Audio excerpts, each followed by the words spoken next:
লা লিগার রাত কিন্তু তাপমাত্রা যেন চ্যাম্পিয়ন্স লিগের। মেট্রোপলিটানোতে আজ রাত একটাই শুধু একটা ম্যাচ হবে না, হবে মেজাজ, মোমেন্টাম আর মানসিক শক্তির যুদ্ধ।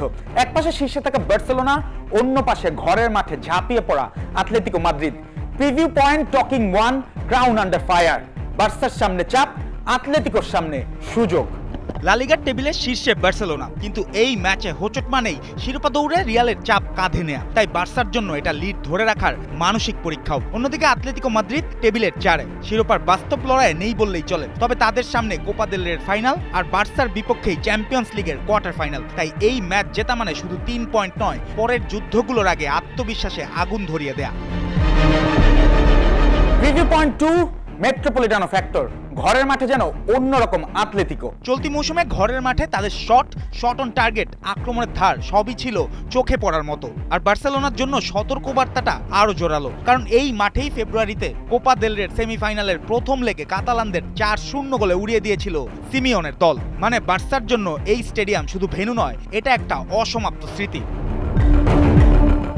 Preview point 3, the right side war, Yamal versus Lookman effect. দুই দলেই আক্রমণের ডান দিক থেকে বেশি ব্যবহার করে। বার্সার জন্য সেই দিকে সবচেয়ে বড় আলো লামিনে ইয়ামাল। মাঝখানে বক্স মিডফিল্ড আর হাইলাইনে চাপ ফ্লিকের বার্সাকে করে তুলেছে আরো ধারালো। অন্যদিকে আতলেতিকোর আক্রমণে বাম পাশ থেকে অতিরিক্ত হুমকি তৈরি করছে লুকম্যানকে ঘিরে। তার দৌড়, কাটিং আর ট্রানজিশনে সিদ্ধান্ত নেয়ার গতি বার্সার হাইলাইন ডিফেন্সের জন্য অস্বস্তির কারণ হতে পারে। এই দুই উইং যুদ্ধই অনেকটাই নির্ধারণ করতে পারে ম্যাচের গতিপথ। ফ্লিকের দল যদি নিজেদের ছন্দে ম্যাচ নিতে পারে, তাহলে আতলেতিকোর ব্লক ভাঙার সামর্থ্য তাদের আছে। কিন্তু ম্যাচটা যদি ফাউল, কর্নার, ট্রানজিশন আর স্নায়ু চাপের হয়, তাহলে বাড়তি সুবিধা পেতে পারে স্বাগতিকরা।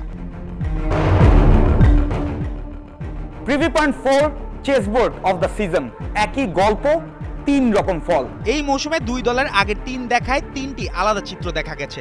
লিগে বার্সা জিতেছে 3-1 গোলে। কোপা দেল রের প্রথম লেগে আতলেতিকো 4-0 গোলে জিতে দেখিয়ে দিয়েছিল কিভাবে বার্সার হাইলাইন ডিফেন্সকে ভাঙতে হয়। আর দ্বিতীয় লেগে বার্সা 3-0-তে ফিরেছিল দুর্দান্ত নিয়ন্ত্রণে। অর্থাৎ এই দ্বৈরথে কোনো দলই পুরোপুরি নিরাপদ নয়। এক ম্যাচে যে কৌশল সফল, পরের ম্যাচেই সেটা ভেঙে পড়তে পারে। Preview point 5, injury alarm. দুই দলেই আছে দুশ্চিন্তা। আতলেতিকোর জন্য সবচেয়ে বড় সমস্যা মাঝমাঠে। মার্কোস ইয়োরেন্তে ও জনি কার্দোসো সাসপেন্ডেড। পাবলো বারিওস ইনজুরিতে বাইরে, ফলে সিমিওনকে মাঝমাঠে নতুন সমাধান খুঁজতেই হবে। কোকে আর অ্যালেক্স বায়ানাকে হয়তো বেশি দায়িত্ব নিতে হবে। ইয়ান ওব্লাক, আলেকজান্ডার সরলট সহ আরো কয়েকজনকে ঘিরেও আছে ফিটনেস সংশয়। আর বার্সেলোনার সবচেয়ে বড় চিন্তা, ইনজুরিতে পড়েছেন রাফিনিয়া। আন্দ্রেয়াস ক্রিস্টেনসেনও দীর্ঘমেয়াদী চোটে বাইরে, ফ্র্যাঙ্কি ডিয়ংও এখনো পুরোপুরি ফিট নয়। তবে কিছু স্বস্তি আছে, জুলস কুন্দে ও আলেহান্দ্রো বালদে অনুশীলনে ফিরেছেন। এরিক গার্সিয়াও খেলতে প্রস্তুত। আক্রমণে মার্কাস রাশফোর্ডকে দেখা যেতে পারে বড় ভূমিকা। Preview point 6, psychological edge. সামনে আরো বড় যুদ্ধ। এই ম্যাচের গুরুত্ব আরেকটা নয় আলাদা, কারণ এই ম্যাচ পরেই চ্যাম্পিয়ন্স লিগের কোয়ার্টার ফাইনালে আবারও মুখোমুখি হবে এই দুই দল। অর্থাৎ মেট্রোপলিটানোতে এই 90 মিনিট শুধু লিগ টেবিল বদলাবে না, বদলে দিতে পারে ইউরোপিয়ান মঞ্চের মানসিক সমীকরণও। যে দল জিতবে তারা দ্বৈরথে নামবে বাড়তি আত্মবিশ্বাস নিয়ে, আর যে দল হারবে তাদের মনে ঢুকে যাবে সংশয়। জুবায়ের নূর, 71।